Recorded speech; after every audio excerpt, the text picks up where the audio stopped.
She accidentally used sign language with a vampire king's mute son at a royal dinner party. The whole room went quiet. She didn't know she was the first person besides his teacher who had ever used his language, and the lonely king watching from his throne would do anything to keep her there.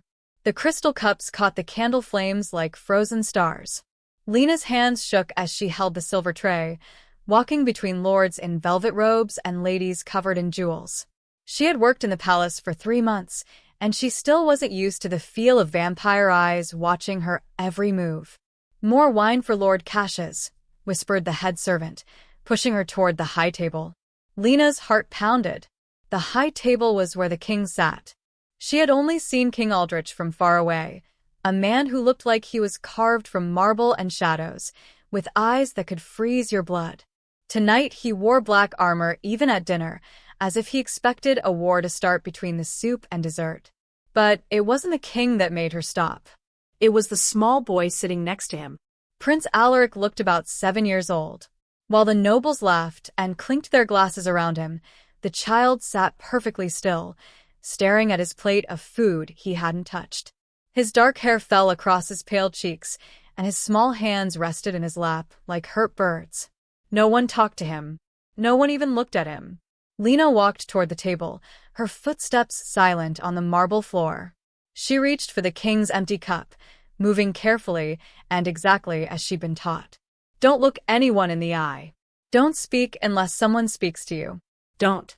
A servant rushing past bumped her elbow. Time seemed to slow down. The tray tipped.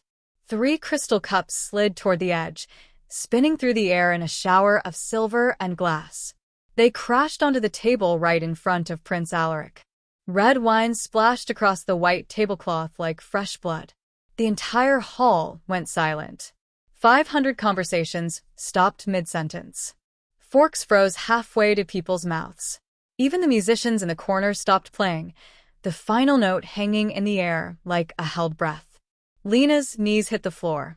"Forgive me, Your Majesty, But her eyes found the prince first.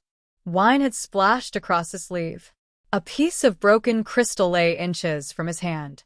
Yet the boy didn't flinch or cry out. He simply stared at the mess with wide, dark eyes, his small body stiff with fear he couldn't say out loud.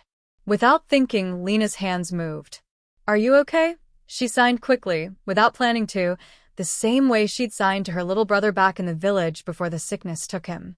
Her fingers made the familiar shapes, the gesture for you, the worried look on her face, the questioning tilt. Prince Alaric's head snapped up.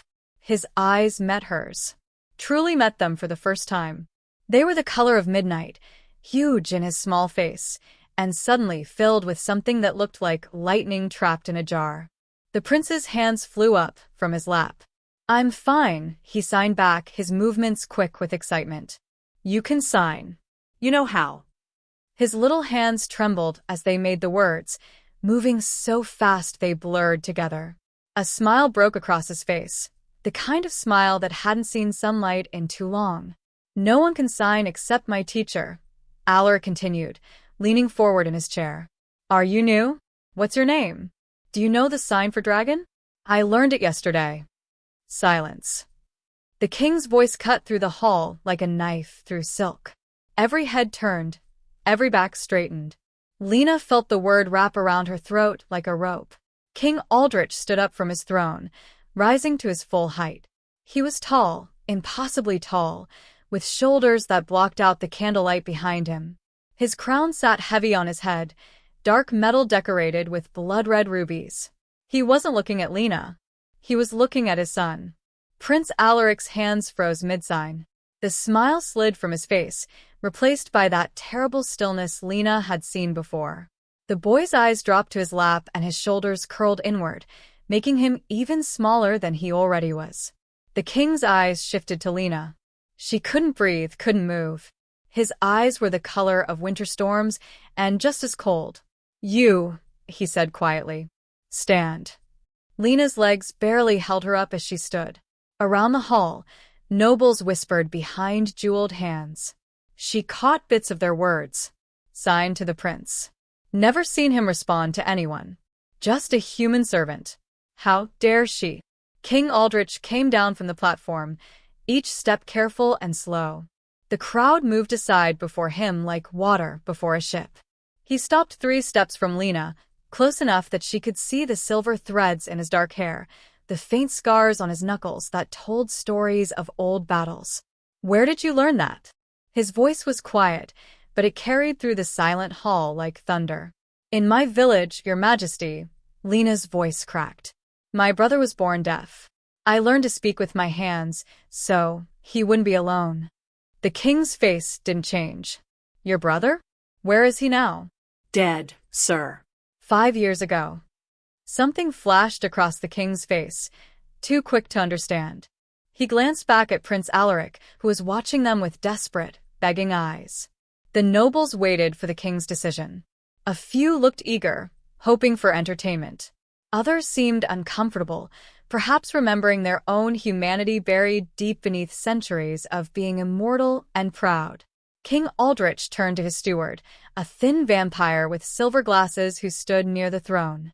"Find this woman's name and job. Report to my office within the hour." He returned to his seat without another word. The musicians began playing again, carefully at first, then with more confidence. Conversation started again. Servants rushed forward to clean the spilled wine and broken crystal. But Prince Alaric's eyes never left Lena as she was led away. His small hands moved one final time, hidden beneath the table where only she could see. "Thank you." Lena spent the next hour in the servants' area, waiting to be punished. The other servants gave her pitying looks and stayed away from her, as if bad luck might spread. "You're the girl who spilled wine on the prince?" an older woman asked, shaking her head. "Best make peace with whatever god you pray to, child." But when the steward finally arrived, he didn't bring guards. He brought instructions. "You are to report to the East Wing kitchen at dawn," he said, adjusting his glasses. "You'll be given the morning shift. Your jobs will include making and delivering breakfast to the prince's courtyard." Lena stared at him. I'm not being fired." "No, girl. You're being promoted." He left before she could ask what that meant. That night, Lena lay awake in her narrow bed, replaying the moment over and over. The way the prince's entire face had changed when she'd signed to him. The way his hands had moved so fast, so eager, so desperately happy. And the way the king had looked at his son afterward, when he thought no one was watching, not with anger, but with something that looked almost like longing. The king's private office smelled of old leather and older secrets. Shadows gathered in the corners despite the fire burning in the fireplace, as if even light knew better than to push too far into Aldrich's space. He stood by the window, watching the moon paint silver streaks across the palace gardens. Behind him, his steward waited with the patience of someone who'd served for 300 years. "The human waitress," Aldrich said without turning. "What do you know about her?" The steward looked at his leather-bound book. "Lena Thorne, Your Majesty. 22 years old. Arrived from the eastern villages 3 months ago looking for work. Her references say she's reliable and the sign language." Aldrich's fingers pressed against the cold glass. How does a village girl learn such things? "She had a younger brother, sir. Born without speech or hearing. She learned to communicate with him before he died from illness." The steward paused. "The village priest taught them both. Apparently, it's a language used in certain human monasteries for silent prayer." Aldrich closed his eyes. He had hired 7 tutors for Alaric over the past 2 years. Private teachers who came at dawn and left at dusk, teaching his son to communicate in the language of hands and facial expressions. But they were paid workers doing a job. Tonight, he had watched his son smile for the first time in months. Over spilled wine and broken crystal, a human girl had given Alaric something no amount of gold could buy, someone who spoke to him simply because they could. The boy was animated. Aldrich said quietly. "I've never seen him move his hands so quickly." Prince Alaric seemed quite taken with her, yes. Taken. Such a simple word for the desperate hope that had blazed in his son's eyes. Aldrich had seen that look only once before, the day Alaric's mother died, when the boy had screamed silent screams that no one could hear, his small hands making words his father couldn't understand. That was the day Aldrich had stopped trying to reach him. Not because he didn't love the boy, but because every attempt felt like watching his son drown while standing on the shore, unable to swim. "Give her the day's shift," Aldrich said. Near the prince's wing. The steward's pen scratched against paper. "Very good, sir. Shall I tell her the reason for the move?" No. Aldrich turned from the window. His reflection in the glass looked older than it had that morning. "Let her think it's simply a new job. Nothing more." "As you wish." The steward bowed and moved toward the door, then paused. "Sir, if I may speak freely?" Aldrich nodded once. "Prince Alaric has been alone for a very long time. Perhaps this is not such a terrible accident after all." After the steward left, Aldrich sat at his desk and pulled out a drawer he rarely opened. Inside lay a small painted picture, his late wife, Elena, laughing with baby Alaric in her arms. She'd been human once, before choosing to become immortal to stay by his side. She would have known what to do. She would have learned the hand language in a week, would have filled their son's silent world with conversation and laughter. But Elena was gone, and Aldrich had an entire kingdom to rule, wars to plan, treaties to negotiate, 100 problems that needed his attention every day. Except none of them mattered as much as the small boy who sat alone at dinner parties, invisible even though everyone could see him. Aldrich's hand moved carefully, trying to remember the signs he'd glimpsed at dinner. His fingers felt clumsy and awkward. How did the girl make it look so easy? He pulled his hand back, frustrated. Tomorrow. He would deal with this tomorrow. Meanwhile, in the servants' quarters, Lena stared at her new job paper in disbelief. The prince's wing? Her roommate, Mari, gaped at the notice. "Lena, that's where they send the most trusted servants. People who've worked here for years." "I must have read it wrong." Lena held the paper up to the candlelight, but the words didn't change. "Report to the East Wing kitchen at dawn. Deliver breakfast to Prince Alaric's private courtyard. Daily job until further notice." "You spoke to the prince in that hand language of yours, didn't you?" Mari's eyes were wide. "Everyone's talking about it. They say he actually smiled." "He's just a child," Lena said softly. "A lonely one. He's the heir to the vampire throne." Mari grabbed Lena's shoulders. "Do you understand what this means? The king doesn't do anything by accident. He's putting you near his son on purpose." A chill ran down Lena's spine. Why would he do that? Maybe he wants to see if it was a fluke. Or maybe, Mari's voice dropped to a whisper, maybe he's testing you to see if you're a threat. "I'm not a threat to anyone." But Lena's hands trembled as she folded the job paper. The prince looked so scared when the glass broke. "I wanted to make sure he was all right." "Well, tomorrow you'll get your chance to make sure again." Mari squeezed her arm. "Just be careful, Lena. The royal family isn't like us. They don't think like us. And that little boy, he's not just a child. He's property of the crown." That night, Lena dreamed of small hands making desperate words in the dark, and a king made of winter watching from a distance, unable or unwilling to reach. Dawn broke cold and golden over the palace. Lena's hands shook as she balanced the breakfast tray, not from its weight, but from knowing where she was taking it. The prince's courtyard lay at the end of a marble hallway lined with paintings of stern-faced vampire ancestors. Their painted eyes seemed to follow her, judging a human servant walking where few were allowed. She pushed open the iron gate with her hip. The courtyard took her breath away. Night-blooming flowers covered every surface, moon vines and shadow roses that should have closed with the sunrise but somehow stayed open here, their petals glowing in the early light. A small fountain bubbled in the center, its water crystal clear. Stone benches curved beneath a willow tree that wept silver leaves. And there, sitting cross-legged on the grass, was Prince Alaric. He hadn't noticed her yet. His attention was fixed on something in his hands, a small bird's nest held carefully in his palms. He was looking at it with the serious focus only children could have, his dark hair falling into his eyes. Lena set the tray on a nearby table. The soft clink of dishes made Alaric's head snap up. His eyes widened. Then his whole face changed, that same bright smile from last night breaking across his features like sunrise. You came, he signed, jumping to his feet. The bird's nest wobbled dangerously. I thought maybe I dreamed you. Nobody told me you'd be here. Are you my new breakfast person? What's your name? His hands moved so fast Lena almost couldn't keep up.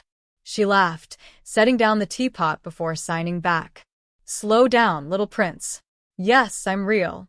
My name is Lena. Lena? He spelled it out carefully with his fingers, learning. That's a nice name. Can you stay while I eat, please? My teacher doesn't come until after lunch, and there's nobody to talk to. And He stopped suddenly, his smile fading. His hands lowered, and that guarded look returned to his face, the same one from the dinner party, when his father had spoken. I'm sorry, he signed, small and quick.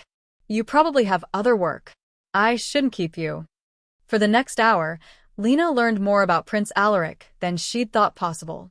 He showed her his collection of interesting stones arranged by color along the garden wall. He explained through detailed signs and excited expressions how he was studying the birds that visited the fountain each morning. A family of sparrows had built a nest in the willow tree, and he'd found this fallen one beneath it. Do you think they're sad? He signed, holding up the empty nest. That they lost their home? Maybe, Lena signed back. But birds are smart.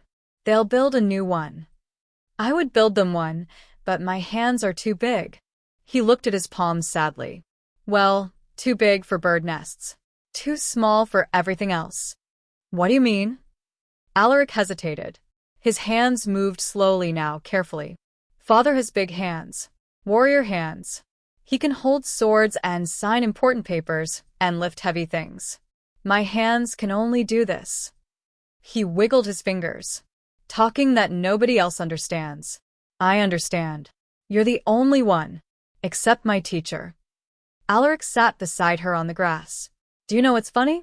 In the whole palace, with hundreds of people, only 2 can hear me, and one of them is paid to.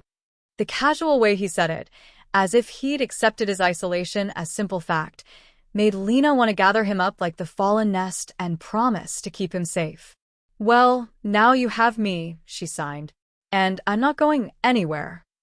Alaric's eyes grew bright with tears. He nodded quickly, then stood and tugged her hand. come on. I want to show you my favorite spot. He led her to the far corner of the courtyard, where the morning light hit just right, making the dew-covered grass sparkle like diamonds. He sat down and patted the ground beside him. This is where I come when I'm sad, he signed. It's pretty. Pretty things help. They sat together in comfortable silence, watching the sun climb higher. A sparrow landed on the fountain's edge, tilted its head at them, then flew away. Lena, Alaric signed after a while. Can I ask you something? Anything. Why did you help me last night? You could have gotten in trouble. You still might. Lena thought about her answer carefully. Because you looked scared. And nobody should be scared and alone at the same time. Alaric took this in. Then he signed with the blunt honesty of children. I'm scared and alone a lot. Before Lena could respond, footsteps echoed from the hallway. Both of them turned. A figure stood in the archway, silhouetted against the morning sun. King Aldrich. He wasn't wearing his armor today, just dark clothes that made him look less like a warrior and more like a man. His eyes moved from Lena to his son, then to their hands frozen mid-conversation. How long had he been watching? Alaric scrambled to his feet, his earlier joy disappearing. He bowed his head, small and formal and perfectly obedient. The king took one step forward. Stopped.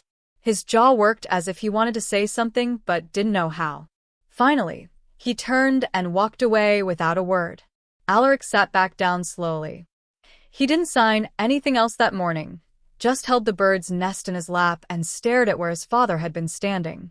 Rain pounded against the palace windows like 1,000 impatient fingers. Lena had been delivering breakfast to Alaric's courtyard for 6 days now, and each morning the prince was already waiting for her, usually with something new to show her. A butterfly wing. A perfectly round pebble. Once, a drawing he'd made of the 2 of them sitting by the fountain. But today, the courtyard was empty. Lena set down the tray, worry eating at her stomach. Had something happened? Had the king changed his mind about her job?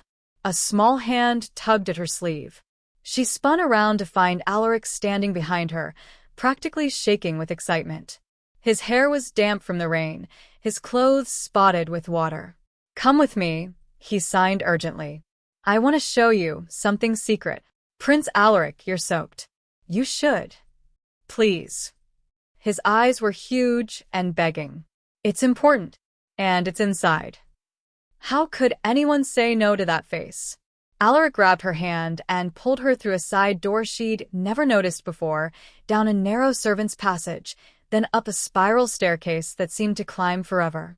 Finally, they came out into a long hallway lined with tall windows. At the end stood an enormous oak door carved with detailed symbols. "The Royal Library." "We can't," Lena signed quickly. "Servants aren't allowed." But Alaric was already pushing the door open. The library was magnificent. Shelves stretched up 3 stories, connected by spiral staircases and narrow bridges. Rainbow-colored light filtered through stained glass windows, painting the floors in soft colors. The smell of old paper and leather hung thick in the air. "Isn't it wonderful?" Alaric signed, his face glowing. "Nobody comes here anymore. Father's too busy. The nobles think reading is boring. It's just me and the books." He pulled her toward a low shelf in the corner where oversized picture books sat gathering dust. He picked one with a faded cover showing a castle and a dragon. "These are vampire fairy tales," he signed. "My teacher reads them to me, but I like them better when I tell them myself." He opened the book, and Lena saw that someone, probably a tutor from years past, had added small sign language drawings in the margins, showing how to sign each important word. Alaric's hands began to move, telling the story. His signing was beautiful, expressive and flowing, painting pictures in the air. He signed about a brave knight and a lonely dragon who couldn't breathe fire, about how everyone feared the dragon because of what he was supposed to be, not who he actually was. Lena found herself drawn into the tale. When Alaric signed the part where the dragon finally roared, not with fire, but with wind that carried flower petals, she acted it out, sweeping her arms wide and making him laugh silently, his small shoulders shaking with joy. "Your turn," he signed, pushing another book into her hands. This one was about a princess who lived in a tower. Lena signed the story, making her facial expressions big, making Alaric's eyes grow wide at the scary parts and light up during the happy ones. When she signed about the princess dancing alone in her tower, she stood and twirled, nearly knocking over a stack of books. Alaric clapped his hands, not making sound, but doing the gesture of applause anyway. He jumped up to join her, and they spun together between the bookshelves, the forbidden library turning into a stage for stories only they could tell. They didn't hear the door open. "Alaric." The king's voice cut through their joy like a knife through silk. Lena's heart stopped. She dropped into a curtsy, so fast her knees hit the floor, pain shooting up her legs. Beside her, Alaric froze mid-spin, his arms falling to his sides. King Aldrich stood in the doorway, rain dripping from his dark cloak. His face was unreadable, carved from stone, showing nothing. "Forgive me, your majesty," Lena gasped. "I didn't mean to. The prince wanted to show me. I should have said no." "Quiet." She obeyed, legs trembling. This was it. She'd be fired, possibly worse. But the king wasn't looking at her. He was watching his son. Alaric stood perfectly still, head bowed, waiting for punishment. The king stepped into the library. His boots echoed on the marble floor. He walked past Lena, past the scattered books, until he stood directly in front of Alaric. Then he did something unexpected. He knelt, bringing himself down to his son's level, his cloak pooling around him like spilled ink. Alaric's head came up slowly, confusion written across his small face. The king's hand moved, clumsy and uncertain, forming a single sign. One Lena had taught him during their morning conversations, though Alaric couldn't know that. Happy. It was rough, the fingers not quite right, but the meaning was clear. "You look happy." The king tried to sign, though his hands stumbled over the words. Alaric's eyes went wide. His mouth opened in a silent gasp. The king looked at Lena then, and she saw something in his face she hadn't expected. Not anger. Not suspicion. Desperation. Stay, he said quietly. Continue. He moved to a chair near the window, far enough to give them space, close enough to watch. He didn't pick up a book or pretend to work. He simply sat and watched as Alaric, after a long moment of shock, slowly picked up the storybook again. Should we? Alaric signed hesitantly to Lena. She glanced at the king. He nodded once. So they continued. Alaric signed his stories and Lena acted them out, and once in a while, very occasionally, Alaric would look over at his father, as if checking to make sure this wasn't a dream. The king watched his son speak with his hands. And though he couldn't understand most of it, he didn't look away. Not once. The whispers started small, like poison seeping through cracks. Did you hear? The human girl spends hours alone with the prince. In the library of all places. Completely inappropriate. The king allows it. Can you imagine? Lena heard the rumors in the servants' hall, in the hallways, even in the kitchen where she collected Alaric's breakfast each morning. The other servants no longer met her eyes. Some looked at her with envy, others with pity. Mari pulled her aside one evening, her face pale. They're saying you've bewitched the prince, that you're using him to get close to power. That's ridiculous. He's 7 years old. Lena, listen to me. Mari gripped her shoulders. Lord Cassius spoke to the council yesterday. He said it's improper for a human servant to have such influence over the heir. He called you a security risk. A security risk? For teaching a lonely child to smile? But the noble's opinions didn't truly frighten Lena. What frightened her was the look on Alaric's face when she was 10 minutes late to breakfast one morning, the panic in his eyes, the way his hands had trembled when he signed. I thought they made you leave. She was becoming important to him. Too important. And that made her vulnerable. The summons came on a gray afternoon. Lord Chancellor Valerius requests your presence in the East Solar, a guard informed her, his face carefully blank. Lena's stomach dropped. The Lord Chancellor was the king's chief advisor, second only to Aldrich himself in authority. His word could end her job. Or her life. The East Solar was a cold room despite the fire burning in its fireplace. Lord Valerius stood by the window, his back to her. He was an ancient vampire, thin as a blade, with silver hair pulled back in a severe knot. Miss Thorne. He didn't turn around. Do you know why I've called you here? No, my lord. I think you do. Now he turned, and his eyes were like chips of ice. You've been seen spending considerable time with Prince Alaric. Time that goes beyond your duties as a breakfast server. The prince enjoys having someone to talk to, my lord. The prince, Valerius interrupted, is the heir to the vampire throne. His companions should be carefully chosen from noble families, not picked from the servant class on a whim. Lena's hands clenched into fists at her sides. With respect, my lord, those noble families don't speak his language. A temporary limitation. The boy will outgrow this condition. He'll learn to communicate properly, like any other royal. He already communicates properly, just not in the way you understand. The words escaped before Lena could stop them. Valerius's eyes narrowed dangerously. You forget yourself, girl. His voice dropped to a whisper. Let me be clear. There are members of this court who believe Prince Alaric is unsuitable as heir. They see his silence as weakness. A liability. Lena's blood ran cold. They want to replace him. They want a strong successor. One who can address the council, negotiate with foreign leaders, command respect. Valerius moved closer, circling her like a predator. Your presence complicates matters. You make the prince comfortable in his isolation. You enable his refusal to adapt. I help him feel less alone. You help him remain helpless. Valerius stopped in front of her. The kindest thing you could do for Prince Alaric is to distance yourself. Let him struggle. Let him learn to survive in a world that won't sign back to him. That's cruel. That's reality. Valerius's face softened slightly, or perhaps it was a trick of the light. I'm not a monster, Miss Thorne. I've served this kingdom for 400 years. I've seen weak rulers destroy nations. Prince Alaric needs to be strong, not coddled. He walked to his desk and pulled out a sealed letter. This is a transfer order. You'll be reassigned to the South Wing, starting immediately. Better pay. Lighter duties. You'll never have to see the prince again. Lena stared at the letter as if it were a snake. And if I refuse? Then you'll be fired entirely. No references. No final pay. Valerius set the letter down between them.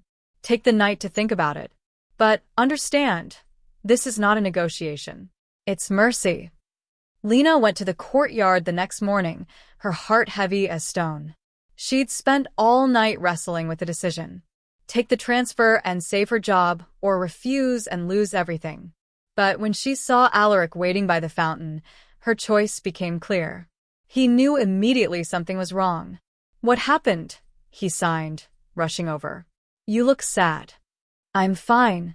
You're lying. His small face was fierce. Your hands are doing the thing they do when you're upset. All stiff. Did I do something wrong? Alaric's signs grew smaller, more hesitant. I can be quieter during our lessons. I won't ask you to stay so long. Please don't be angry with me. Oh, sweetheart, no.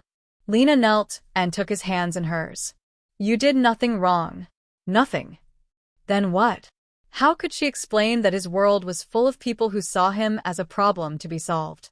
That they wanted her gone because she made him happy? Some people think I spend too much time with you. She signed carefully. Alaric's face crumpled. Father? No. Other people. People who don't understand. They never understand, he signed. And the resignation in those small hands broke her heart. It's okay. You can go. Everyone leaves eventually. The casual acceptance in his signs, as if abandonment was just another fact of life, like rain or sunrise, made Lena's decision for her. I'm not going anywhere, she signed fiercely. Do you hear me? I'm staying. But you said. I don't care what they say. You're my friend. Friends don't leave. Alaric stared at her. Then he threw his arms around her neck and held on tight, his small body shaking with silent sobs. Neither of them saw the figure watching from the balcony above, King Aldrich, who had heard every word of Valerius's warning and now watched his son cling to the only person who'd chosen to stay. The knock on Alaric's bedroom door came after midnight. The prince sat cross-legged on his bed, arranging his collection of stones by moonlight. He'd long since given up trying to sleep at normal hours. The silence of night felt less lonely than the silence of day. When the door opened, Alaric looked up, expecting his night guard. Instead, his father stood in the doorway. King Aldrich seemed too large for the frame, his broad shoulders nearly touching both sides. He still wore his council clothes, though he'd removed his crown. Without it, he looked different. Tired. Almost human. Alaric froze, a smooth river stone clutched in his hand. His father never came to his bedroom. They saw each other at formal dinners, at council meetings where Alaric sat silent and decorative, at events that required the heir's presence, but never here. Never in this private space that belonged only to Alaric. The king stepped inside and closed the door. Good evening, father. Alaric signed formally, setting down his stones and sliding off the bed to bow. Aldrich held up a hand. Wait. His throat worked as if the words were stuck there. Finally. May I sit? Alaric nodded, confused. His father never asked permission for anything. The king lowered himself into the chair by Alaric's desk, a small chair meant for a child, making him look almost comical, like a bear trying to fit into a dollhouse. He leaned forward, elbows on his knees, and for a long moment simply looked at his son. Alaric shifted uncomfortably under the scrutiny. His hands moved nervously. Did I do something wrong? No. Aldrich's voice was rough. No, you did nothing wrong. Silence stretched between them. Alaric's fingers twitched, wanting to sign to fill the emptiness with words his father wouldn't understand, but he kept his hands still, waiting. I've been thinking, Aldrich said finally, about your mother. Alaric's eyes widened. They never spoke about her. Not since she died. She would have known what to do, what to say. The king's hands clenched into fists. She was good at talking, connecting. I'm good at war, at strategy, at breaking things. He looked at his scarred knuckles. But not this. Not. What? Alaric signed before he could stop himself. His father stared at the hand movements, and Alaric saw frustration flash across his face. The same frustration Alaric felt every day, trying to exist in a world that wouldn't speak his language. That, Aldrich said quietly. Not that. He stood suddenly, began pacing.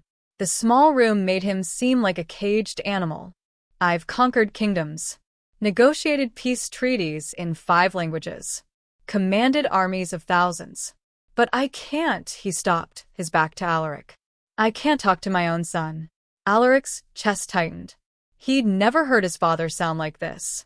Lost. Vulnerable. Almost desperate. The king turned to face him. You move your hands so fast with Lena. In the library. In the courtyard. I watch you, and it's like you're speaking in lightning. And he held up his own hands, large and calloused. I understand nothing. I could teach you. Alaric signed eagerly, hope blooming in his chest. It's not hard. Just shapes and... But his father wasn't looking at his hands. Couldn't read the offer being made. Alaric's hands fell to his sides. Aldrich saw the movement, the disappointment. Something seemed to break in his face. He crossed the room in 3 strides and knelt before his son. The second time in 2 weeks he'd lowered himself to Alaric's level. Show me, he said. 1 sign. Just 1. For son. Alaric's breath caught. Slowly, he raised his hand and showed a simple gesture. Fingers pointed at himself, then swept outward. Aldrich copied it, clumsy and uncertain. His fingers didn't quite match the shape. Alaric took his father's hand, so much larger than his own, and gently moved it to the correct position. His father's skin was warm, rougher than he'd expected. He couldn't remember the last time they'd touched like this. Like this, he signed with his free hand. Like this. Aldrich repeated the gesture, and this time it was almost right. Alaric nodded enthusiastically. Then he showed him another sign. Father. It was more complex, a hand to the forehead, then brought down to the chest. Protective. Strong. Aldrich practiced it 3 times before getting it right. When he finally did, he looked at Alaric with an expression the prince had never seen before. Pride, maybe. Or relief. Say something to me. Alaric signed, his hands trembling with excitement. Please. His father's jaw worked. He raised his hands, formed the sign slowly, carefully. My son. 2 words. Simple. Imperfect. Everything. Alaric's eyes flooded with tears. He launched himself at his father, wrapping his small arms around the king's neck. Aldrich caught him, held him, one large hand cradling the back of his son's head. They stayed like that for a long time in the moonlit bedroom, neither of them signing or speaking, just holding on. When Aldrich finally pulled back, his eyes were suspiciously bright. He tried to sign again, struggled, then gave up and simply spoke. I need help. Will you teach me more? Will your friend, will Lena, teach me? Alaric nodded, so hard his whole body shook. Tomorrow then. After council. Aldrich stood, smoothing his clothes back into order. At the door he paused. His hands moved, uncertain but careful, forming the signs Alaric had just taught him. Good night, my son. Alaric signed back. Good night, father. After the king left, Alaric climbed back into bed and stared at the ceiling, his heart racing. For the first time in 5 years, since his mother died and his world went silent, he let himself believe in something he'd thought lost forever. Hope. In his private office, King Aldrich sat in the darkness, practicing the signs over and over until his hands cramped. He had failed his son for too long. But he wasn't too late. Not yet. The spring procession was the kingdom's oldest tradition, a celebration of renewal, when the royal family greeted their subjects from the grand balcony and accepted their blessings for the coming season. In 7 years, Prince Alaric had never participated. The boy will be a distraction, Lord Valerius had argued every year. Better to keep him inside until he's older, more capable. But this year, when the council met to discuss the ceremony, King Aldrich's voice cut through the debate like a sword through silk. My son will stand beside me. The council chamber fell silent. Your Majesty, Lord Cassius ventured carefully. With all due respect, the prince cannot address the people. It would be awkward for everyone involved. He will stand beside me, Aldrich repeated, his tone allowing no argument. And Miss Thorne will accompany us as his interpreter. The murmurs rose like a swarm of angry bees. A human servant on the royal balcony? Interpreting for the heir? Unthinkable. Unprecedented. Aldrich let them protest. Then he stood, and the chamber quieted. My son is the heir to this throne. It's time the kingdom saw him, not as a silent shadow, but as their prince. His eyes swept the room, daring anyone to challenge him. This discussion is over. The morning of the procession, Lena's hands shook so badly she could barely lace her dress, a new one, deep blue with silver threading, provided by the king's steward.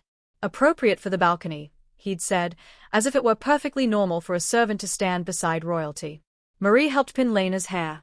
You look terrified. I am terrified. Lena stared at her reflection.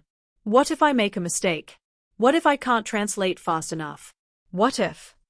What if you help a little boy be seen by his kingdom for the first time? Marie squeezed her shoulders. You've got this. In his bedroom, Alaric was equally nervous. He stood before the mirror in his formal clothes, a small version of his father's ceremonial robes, black and silver, with the royal crest embroidered on the chest. He looked like a prince from a storybook. But his hands wouldn't stop trembling. His father entered without knocking, also dressed in full royal clothes, crown, cape, the ancient sword of the realm at his hip. He looked every inch the warrior king, until he saw his son's fear and immediately knelt. Scared, he signed. His signing had improved dramatically over the past 3 weeks of daily lessons with Lena. Alaric nodded, not trusting himself to sign back. Me too, Aldrich signed, and Alaric's eyes widened in surprise. His father, scared? The king smiled, a rare, genuine expression. But we'll be scared together. And Lena will be there. You trust her? Yes. Then trust this. Aldrich's hands moved slowly, making sure his son understood. You deserve to be seen. To be heard. Not hidden away like something broken. But I am broken, Alaric signed, his small hands heavy with resignation. I can't speak like you. Aldrich caught his son's hands in his own. You speak perfectly. The world just needs to learn your language. He said it out loud, then signed it, imperfect but heartfelt. The world needs to learn your language. The grand balcony overlooked the main courtyard where thousands had gathered, humans and vampires alike, dressed in spring colors, carrying lanterns even in daylight, as tradition demanded. Lena stood to the side as the royal family emerged. The king first, majestic and commanding. Then Alaric, so small beside his father, his face pale but determined. The crowd erupted in cheers. But as they noticed the young prince, many seeing him clearly for the first time, the sound faltered, confused. Aldrich raised his hand for silence. His voice carried across the courtyard, amplified by ancient acoustics built into the palace walls. My people, today my son joins me, not as a shadow, but as your prince. He gestured to Alaric, who stepped forward, his legs shaking. Aldrich's hand moved to his son's shoulder, steady and supportive. Prince Alaric will address you now. Miss Thorne will provide his voice. Lena moved to stand between them, visible to all. A human girl on the royal balcony. History being made in real time. Alaric looked up at his father, terrified. Aldrich nodded encouragement. The prince's hands began to move. Thank you for coming, he signed, and Lena's voice rang out clear and strong. Thank you for coming. The crowd stirred. Alaric's hands moved faster, gaining confidence. I know I'm different. I know I can't speak the way you expect. But I can still listen. I can still care. I can still hope to serve you someday. Lena translated every word, her voice steady even as tears pricked her eyes. My father taught me that strength comes in many forms, Alaric continued, glancing at the king. And my friend taught me that being different doesn't mean being less. He paused, looking out at the sea of faces. Then his hands moved in a sweeping gesture that needed no translation, a sign for beautiful, directed at the lanterns they carried. Someone in the crowd, a small child, waved back, copying the gesture. Then another person signed hello, clumsy and uncertain. Then another. A ripple of movement spread through the crowd as people began raising their hands, attempting simple signs, trying to speak back to their prince in his own language. Alaric's face transformed. His signs became animated, joyful, as he told them about the spring flowers in his courtyard, about birds and stories and hope. And beside him, King Aldrich raised his own hands. Proud, he signed for all to see. Proud of you. The crowd understood the gesture even without translation. The emotion was universal. The cheers that erupted weren't polite ceremony. They were genuine, thunderous, and warm, washing over the balcony like a wave. For the first time, Prince Alaric wasn't invisible. He was seen. The lanterns floated like fallen stars over the city, thousands of them drifting upward into the twilight sky. From the palace balcony, a private one this time, far from ceremony and crowds, 3 figures watched in comfortable silence. Alaric sat between his father and Lena, his legs swinging over the edge of the stone bench, still wearing his formal robes though he'd convinced someone to remove the stiff collar. His face glowed with lingering excitement, cheeks flushed from the day's events. Did you see how many people tried to sign back? His hands moved rapidly, the way they always did when he was happy. There was a little girl in a yellow dress who signed hello and thank you, and I signed back, and she smiled so big. And... breathe, Lena signed, laughing silently. Alaric grinned but didn't slow down. And the baker from the East Market, he signed bread and asked if I liked bread, and I said yes, and he looked so happy that I understood. And... what's he saying? Aldrich asked, leaning forward. His signing had improved, but Alaric's excited speed still went beyond his ability to follow. He's telling us about everyone who signed to him today, Lena translated, warmth in her voice. All 4 to 7 of them. In detail. Aldrich's face softened. He reached over and gently caught one of his son's flying hands. Slow down, he signed carefully. I want to understand. Alaric took a breath and started again, slower this time, making sure his father could follow. He signed about the crowd, about the feeling of being seen, about not being invisible anymore. And Aldrich understood most of it. Not all, there were still signs he didn't know, concepts he couldn't quite follow, but enough. More than enough. When Alaric finished, the king's hands moved carefully. Proud of you. So proud. It was the same sign he'd made on the grand balcony, but somehow it meant more here, in private, with no audience to perform for. Alaric threw his arms around his father's waist, and Aldrich pulled him close, one large hand cradling the back of his son's head the way he used to when Alaric was a baby, before the silence had grown between them like a wall. Thank you, Aldrich said quietly to Lena over his son's head. For giving him back to me. I didn't do anything, Lena replied. I just listened. You did everything. The king's eyes were bright in the lantern light. You saw him when the rest of us were blind. A comfortable silence settled over them as they watched the lanterns drift higher, carrying the city's wishes and prayers into the night sky. After a while, Alaric pulled away from his father and signed something Lena couldn't quite catch. The king frowned, trying to follow, then looked to Lena for help. He's asking if you'll tell him a bedtime story, she translated. In sign language. So he can understand every word.